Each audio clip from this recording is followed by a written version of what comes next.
বাকি তো হুজুররা আগে বলিয়ে দিছে যে আসতেছে বড় সুবর্ণ আরেকটা সুযোগ, রমজান যাইতে না যাইতে আরেকটা সুযোগ আসছে।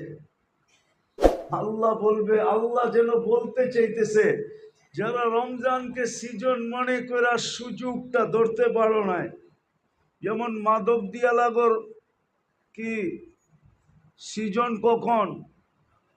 আরে জোরে কোন? রমজানে, ঠিক না? মাদক দিয়া লাগো সিজন কোন সময়? ওরা তো রমজানের নাক ডুবাইয়া সিজনের মধ্যে কামাইছে, ঠিক না?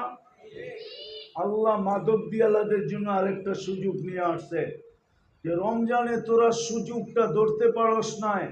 শেষ 10 দিনের সুযোগ ছিল, কিন্তু শেষ 10 দিন দিতে নিতেই তো সব শেষ হয়ে গেছে, সময় শেষ।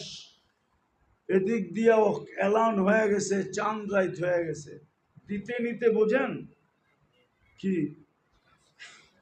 শেষ 10 দিনই তো তাকাদা করছে না, খালি মাল উঠাইছে, ঠিক না?